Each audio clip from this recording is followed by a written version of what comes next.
Ebola Chrono Plus avec Adiatua Yassal.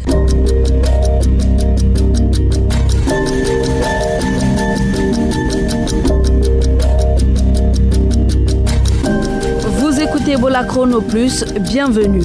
Nous sommes à jour J-10 avant la déclaration de la fin de l'épidémie d'Ebola en Guinée. Au sommaire de cette émission, les organisations humanitaires ont, durant cette période d'épidémie, été victimes de réticences violentes et verbales. Notre reporter Mohamed Koma reviendra sur ces moments douloureux. L'invité du jour, Dr Fasseli Diawara de la Croix-Rouge guinéenne, nous parlera du combat qu'ils ont mené contre Ebola. Également dans cette émission, le témoignage émouvant d'un volontaire de la Croix-Rouge guinéenne.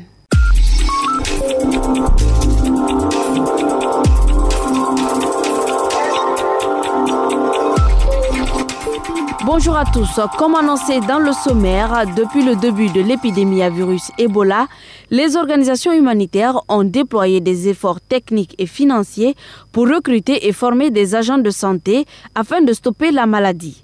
Des agents qui ont été la cible d'attaques dans les préfectures de Forikaria, Bofa et de Massanta. À 10 jours donc de la fin de l'épidémie en Guinée, Ebola Chrono Plus retrace le travail de ces organisations qui sont restées en Guinée malgré tout. Mohamed Koma. Est-ce que dans ces derniers temps-là, il n'avait pas le corps chaud? Non. Il mangeait bien? Il mangeait. Ok. Bakary Oularé est un jeune médecin d'une trentaine d'années. Il témoigne du lynchage qui a failli lui coûter la vie. C'était il y a 2 ans, au plus fort de l'épidémie. C'était dans la famille des militaires. Il fallait que ce monsieur-là prenne la décision. Oui, j'accepte qu'on envoie ma soeur. Il est venu, il m'a coincé au mur, il m'a pris au collet. Il a fait sortir son pistolet, son arme. Il dit, tu as vu, je suis militaire. Si ma soeur meurt là-bas, je te tue. Et l'autre problème aussi où on a été agressé, c'est dans la famille de Temenetaï. Ils ont acheté l'essence. Ils voulaient même nous brûler. Bakary Oularé a eu plus de peur que de mal. Mais dans certains cas, des agents humanitaires y ont laissé la vie.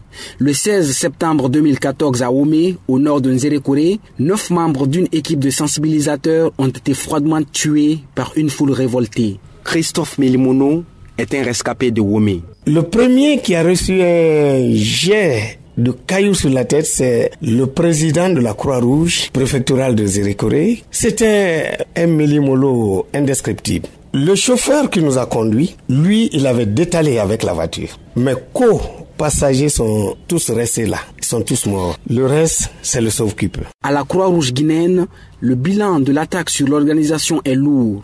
Fasseli Diawara coordonne la riposte contre Ebola pour la Croix-Rouge en Guinée. Les dégâts sont énormes, il faut le dire.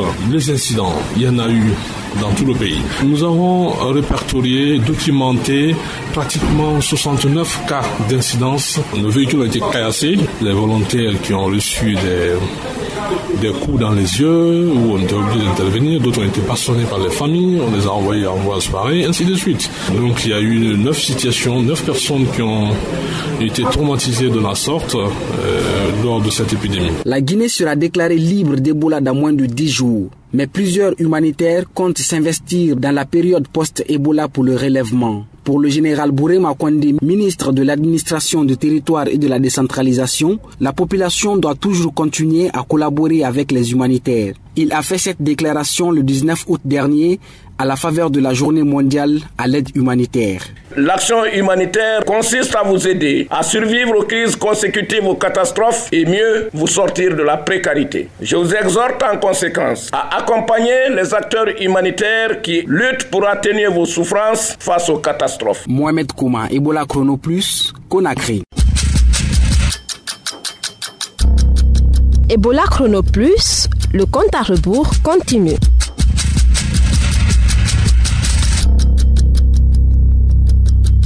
L'enterrement digne et sécurisé, une des tâches qui a suscité beaucoup de réticences au sein de la population. Elle est assignée à la Croix-Rouge nationale. Soirée Yamoussa est depuis plus d'1 an membre de l'équipe des enterrements dignes et sécurisés. Suivez son témoignage. C'est pas du tout facile parce que c'est une maladie méconnue juste à mon niveau. J'entendais seulement Ebola dans les médias, dans les journaux, mais je ne l'ai jamais vu. D'abord un corps d'Ebola ou bien un malade d'Ebola. Et la manière dont la communication s'était passée avant me disait toujours que quelqu'un a Ebola, de se méfier toujours. Avant que je m'intègre dedans, j'avais fait au moins 2-3 mois comme ça depuis que la maladie était rentrée ici. Je m'inquiétais beaucoup quand je vais être dedans et quel serait mon sort. Mais finalement, qu'est-ce qui vous a motivé à vous engager? Finalement, j'ai accepté parce que j'avais vu 1, 2, 3 de mes amis qui ont gagné le courage avant moi d'être dans la riposte. Donc ça aussi, ça m'a donné le courage de rester. Et quand vous avez commencé votre premier contact avec un corps Ebola, qu'est-ce que ça a suscité en vous comme sentiment? La pensée. Il y avait une question de pensée, surtout la nuit, lorsqu'on avait géré un corps d'Ebola. C'était dans un quartier appelé Tercé. Ma première intervention, c'était là-bas. J'ai vu le corps, la manière dont ça saignait. C'était difficile pour moi. Même dans la communication, si je suis en face de la population qui me rejetait, ça criait partout. Donc, le premier jour n'a pas été du tout facile pour moi. Et quand je me couche encore, je pensais beaucoup. Vous faites des cauchemars? Je faisais des cauchemars. Là, ça m'a suivi durant au moins 1 mois comme ça. Ce n'était pas tout facile de me débarrasser de ça aussi, des cauchemars. Puis à chaque fois on rencontre, on voit les corps, ça nous empêchait de dormir la nuit. Qu'est-ce que vous voyez dans vos cauchemars? C'est le corps que je vois, le corps couché, la manière dont on fait l'emballage, la préparation du corps. Je voyais tout dans mes rêves. Comment vous avez vaincu ça? Là, c'était une question de concentration parce qu'on avait reçu, depuis à la base déjà de la Croix-Rouge, eux savaient que les moments, pour nous, ça va arriver. Donc, ils ont dépêché rapidement, des groupes de délégués qui sont dans les soutiens psychosociaux. Ils sont déplacés, ils sont venus. On nous a fait assises et puis chacun s'est défoulé par rapport à tout ce qui nous arrivait une fois sur le terrain, vous voyez. Donc, il y avait bon nombre de personnes aussi qui se réservaient comme moi aussi. Mais qui vivaient la même chose. Qui vivaient dans les mêmes situations, vous voyez. Donc, on est resté, on a expliqué ce qui nous arrivait la nuit. Eux aussi nous ont donné pas mal d'explications, comment se débarrasser de ça. Et ça vous a aidé? Ça nous a aidé. C'était le témoignage de Soiré Yamoussa, volontaire de la Croix-Rouge et membre de l'équipe des enterrements dignes et sécurisés. Pour toutes vos questions sur Ebola ou la santé, appelez-nous au 624 19 78 64. Ebola Chrono Plus, l'invité du jour. Enterrement digne et sécurisé, transport des malades vers les centres de traitement et désinfection des habitations contaminées sont entre autres les tâches accomplies par la Croix-Rouge guinéenne durant cette épidémie d'Ebola. Les agents ont dû surmonter une multitude d'obstacles pour pouvoir mener à bien leur mission. Dr Fasseli Diawara, chargé de la coordination de la lutte contre Ebola à la Croix-Rouge guinéenne, a vécu ce combat depuis les premières heures de l'épidémie d'Ebola. Il partage son expérience au micro de Bamomed. Au moment où l'Ebola a éclaté en Guinée, on était en épidémie de rougeole, donc la Croix-Rouge participait activement à ça. Et puis lors d'une de nos réunions à l'OMS, il a été question qu'il y a une maladie mystérieuse en Guinée forestière et qu'ils sont en train de voir qu'est-ce que c'est. Après ça, je crois que c'était aux environs du 20 comme ça, c'était au mois de mars en tout cas. Et un soir, on a été réunis au niveau de l'OMS. J'étais dans la salle où on nous a dit que effectivement il y a un échantillon qui a été prélevé et expédié sur la France et si je ne me trompe pas aussi à Dakar. Donc il était question de nous annoncer le résultat de cet échantillon-là. On était dans la salle ce jour-là, j'étais autour de la table lorsque le Dr Sakoba, dans son compte-rendu, confirmait qu'effectivement on avait affaire au virus Ebola. Et quand Dr Sakoba a annoncé que c'est le virus Ebola, quelle a été votre réaction? Lorsqu'il a annoncé, j'ai eu un peu peur parce que j'avais une image d'Ebola en RDC. Combien de fois c'était contagieux et tout ça. Mais comme c'était en forêt, c'était pas grand, ainsi de suite. J'ai eu le sentiment que non, on va essayer de mettre le moins et puis circonscrire rapidement. À quel moment vous avez compris que c'est sérieux en Guinée maintenant avec cette maladie mystérieuse dont on parlait? Mon cher frère, entre le mois d'avril et le mois de juin, ça, c'était terrifiant. Premièrement, la communauté a commencé à développer des rumeurs. On n'a pas trouvé de stratégie rapide pour contrer ces rumeurs. Ensuite, nous, on était chargés de s'occuper des corps. Il y avait peu d'informations scientifiques valables à l'époque. On a tergiversé pour se mettre dans un système de coordination efficace. Tout ça, ça m'a fait peur. Quand tu vas à la réunion le matin, tu pouvais participer à des séries de réunions jusqu'à 20h. Et au finish, tu n'as pas quelque chose de sérieux qui sort. Donc ça, j'ai eu peur. Ensuite, je suis allé sur le terrain. J'ai visité mes équipes sur le terrain. C'était extraordinaire. Les gens sont stressés. Il y avait assez de décès. On ne maîtrisait pas tout le contour de la lutte contre Ebola. Ça m'a effrayé. Et puis ensuite, on a appris tout ce que la communauté a eu à faire avec nos amis de MSF, la base de MSF qui était à Massanta. Donc la communauté a commencé à développer la résistance. Ça aussi, ça a rajouté autre dimension. Mais tout ça là m'a fait comprendre qu'on a affaire avec un ennemi qui est très sérieux. Mais ma deuxième peur, où j'ai réalisé qu'il faut prendre ça au sérieux, c'est lorsque on est venu presque au bout de cette épidémie vers le mois de juin. Je pense que c'est juin, si je ne me trompe pas. L'épidémie a sérieusement baissé. C'était bon, tout le monde disait que c'était bon. Et puis voilà, nous on dit, on a fini. Mais en sous peu de temps, c'est rebondi en flèche. Et là, avec tout le corolère d'incompréhension qui s'usait, à un moment, ça paniquait. Il faut se dire la vérité. Les acteurs humanitaires se rejetaient des responsabilités. Non, c'est vous qui n'avez pas fait votre travail, ainsi de suite. Chacun était fatigué. Vous avez eu peur.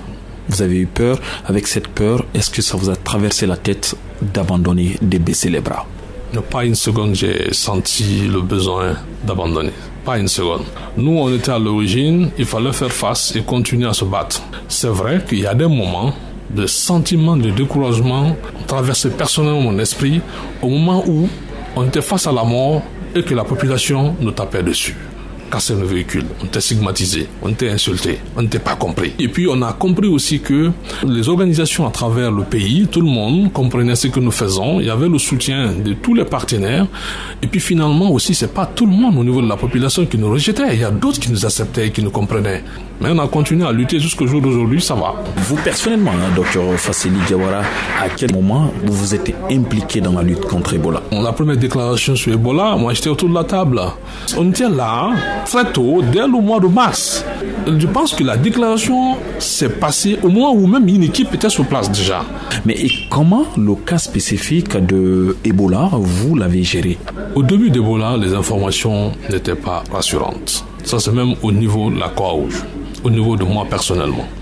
Moi, j'étais chargé de donner toutes les orientations techniques à mes équipes, de les rassurer avec toutes les informations scientifiques. Mais comme on a l'habitude de gérer le choléra et que les principes que l'on a l'habitude de respecter là-bas, nous avons respecté la même chose. Puis avec les précautions à l'extrême. Donc tout ce que nous faisons, si c'est 1 mètre à faire, comme précaution, nous faisons 3. Et sous peu de temps, je pense que CDC a publié un petit vidéo où il donnait toutes les caractéristiques sur la maladie, sur le virus, la vulnérabilité du virus, les substances qui pouvaient tuer le virus, ainsi de suite. Ça nous a réconforté. Et aussitôt, on a organisé des séries de formations pour mettre ces informations-là à la portée des gens. Mais est-ce qu'il était prévisible que cette maladie allait prendre tout ce temps-là, 2 ans, jour pour jour? Non, je crois qu'aucun épidémiologiste ne pouvait te dire que cette maladie allait prendre 2 ans. Non, franchement. Mon premier plan d'action, c'était 3 mois. Et pourquoi 3 mois? Vous l'avez pensé comme ça dans ce plan d'action? Parce que tout simplement, je me disais qu'en 3 mois, la plupart du temps, avec choléra, on est au bout de l'épidémie. Et je me disais qu'en 3 mois, si on est compris, on peut circonscrire l'épidémie dans la zone et tout ça. Mais lorsqu'on a appris que probablement l'épidémie était là 3 mois avant sa déclaration, ça aussi, ça fait peur. La Croix-Rouge guinéenne aussi a bénéficié de l'assistance de la communauté internationale pour pouvoir faire ce travail. Comment ça s'est passé avec tous ces étrangers? Ça n'a pas été facile, il faut reconnaître, mais il y avait un point commun qui nous rassurait. D'abord, très tôt, je pense que le gouvernement, à travers le ministère de la Santé, a mis un système de coordination en place. Ça a été très salutaire, ça. Maintenant, au niveau institutionnel, Croix-Rouge, on a reçu des gens, mais aussi qui étaient d'autres cultures. Ce côté-là a apaisé, mais pas de trop. Il y a eu un peu des mécanismes pour réduire ses effets. Dans la lutte contre Ebola, Dr Diawara, quelle est votre plus grande satisfaction? Oui, et d'abord, premièrement, c'est le travail reconnu. Je suis satisfait du fait que les gens, du citoyen lambda jusqu'aux plus hautes autorités de ce pays, sont satisfaits du travail que nous avons fait. Moi, dans ma vie, j'ai participé à quelque chose qui a marché et qui a permis de sauver des milliers de vies. Ça, c'est très, très réconfortant pour moi. Tony Parose, qu'est-ce que vous regrettez dans la lutte contre Ebola, qui vous a fait mal, qui vous a fait donner un pincement au cœur? J'ai perdu des proches, j'ai perdu des volontaires qui étaient partis pour sauver des vies. Et malheureusement, se sont infectés, ils sont décédés. Des volontaires qui sont infectés, qui ont échappé à la maladie, mais qui ont des séquelles. J'ai perdu aussi des collègues, des amis. Et ce qui me faisait mal, les gens ont des questions non répondues. Ils ne s'adressent pas à nous pour qu'on puisse les répondre. Et il n'y avait pas d'autres mécanismes pour les aider à trouver la réponse à ces questions. Et finalement, ils étaient en colère contre nous, peut dire à tort. Aujourd'hui, c'est vrai, ce n'est pas le cas.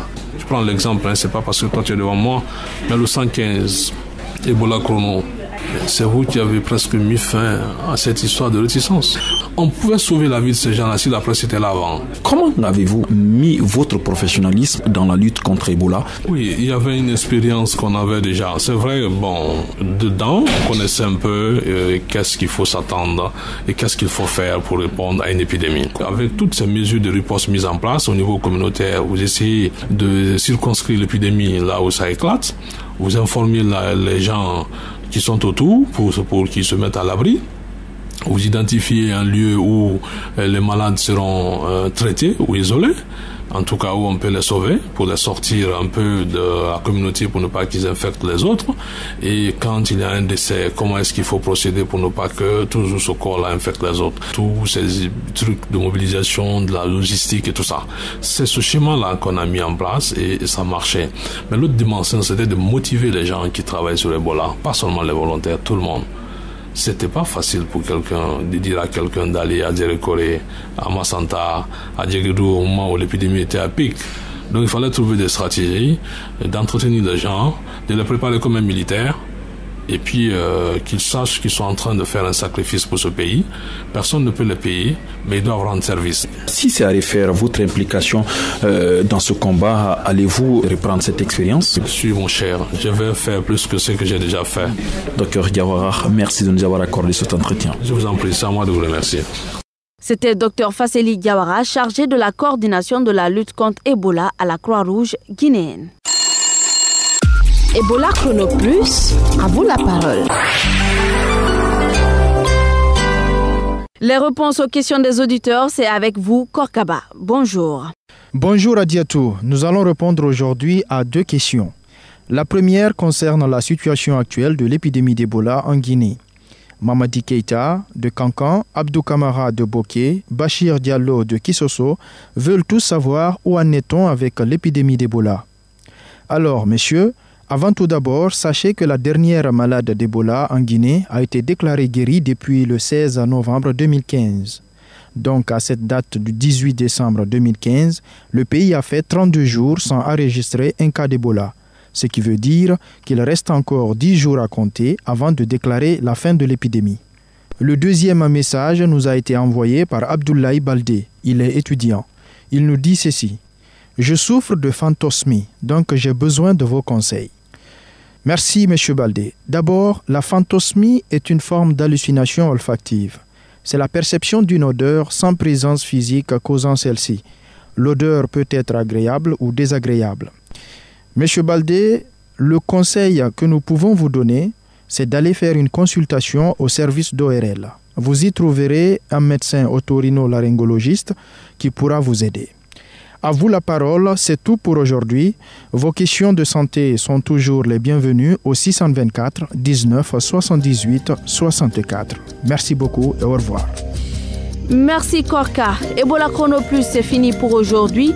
Rédaction en chef Afiamata, technique Cabinet Sano, présentation Adiatou Yassal. Merci de votre attention et prenez soin de vous. Au revoir.